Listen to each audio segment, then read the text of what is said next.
Hey YouTubers, today I got a video, kind of like a review, but kind of a complaint as well, of my Craftsman mower.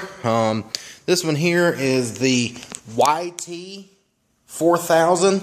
That stands for Yard Tractor 4000. It's one of their better lines, one of their probably the top line as far as a 46-inch yard tractor goes. This one is has got the 24 horsepower V-twin Briggs & Stratton motor on it. The motor seems fine, you know, it's got a pretty good amount of power. I've never been a real big Briggs & Stratton fan, just simply because the motors usually leak oil. Versus the Kohlers, the way that they're designed, you know, the block is, you know, on the Kohlers is more of like a well shape, so, you know, there's no seals down low where, you know, the oil can really leak out. And anyways, it's been a decent motor so far, but anyways, I don't like paying extra money for, you know, the oil filters that they recommend that you get. So I went to like a Kmart or a Walmart, and they had like oil filters on there for clearance.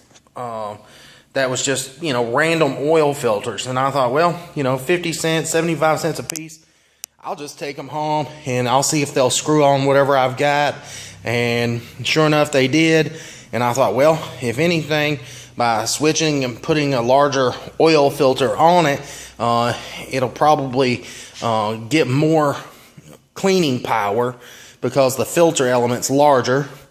Two, you'll have more oil capacity, so it'll be able to hold more oil. And I guess my way of thinking is the more oil that it can hold, the cooler it'll run, just because it's got more oil in it. Not sure on how well of a job it does, but you know, that's what I've always done. Then right here on the bottom of my oil filter, I keep this really strong magnet. This thing is like really strong. I just keep them on the far end towards the bottom, so any metal particles that's in that engine, it'll just catch it. I've seen this. I've seen people use magnets on different motors and stuff for race cars. You know, something sort of like that. But anyways, I just figured it'd work for my mower as well. And I've been running these big filters for years now. I quit buying those $10 specialty filters for Kohler and for Briggs & Stratton, and I've never ever had a problem with running this. In fact, I don't know if you can see it, but pretty sure this is a Purolator oil filter. Just as long as your threads match up, I think it'll be fine. The tractor's been very good for the most part. I haven't had any problems. The last tractor that I had, it was electric PTO, where this one's manual, and I did have problems out of the electric PTO. They had to replace it within the first month. So I don't know if I just got a bad one or what, but it was on a 54-inch mower, and so I decided this time just to go with a manual deck engagement, and it seems to work fine. I haven't had any cables break or anything, so I'm happy with that. I washed it the other day and cleaned it up a little bit. I have had to replace the mandrels on the mower deck before. I've had to replace them several times actually, and then I've had to replace one pulley. And I mow a lot of grass. You know, I mow the better part of probably 3 acres every week, every 2 weeks. So, you know, this mower gets a pretty decent amount of use, but I'm fixing to go around and I'm going to show you on the other side problem that I'm having with this particular mower, and I had it with my last Craftsman mower, the 54-inch Craftsman, and I'll just go ahead and show you. I went to go grease my mandrels today, and I got down there and I was greasing it, and I thought, well, I got a little bit of rust on the deck, and I thought, well, I better check that out.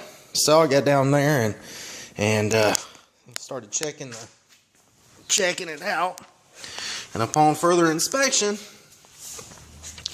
I seen right here where that bracket is, that it's basically the deck adjuster bracket. It basically holds the deck up, and it provides an adjustment for the height.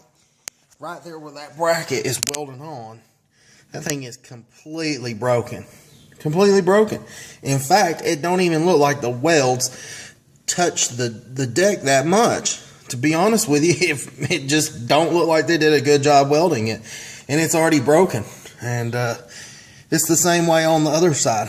Whoever welded this should really have been ashamed of themselves, because their quality control is horrible.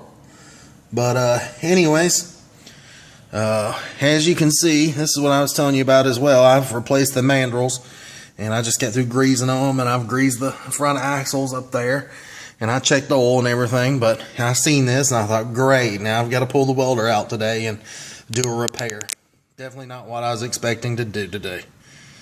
So anyway, YouTube, beware on these Craftsman mowers, and a lot of the same mowers. I think MTD makes a lot of these for Craftsman, Husqvarna, and some of the other brands. They're pretty much all the same. So just be aware, and check your deck from time to time and see if you got any broken welds. All right, see you, YouTube.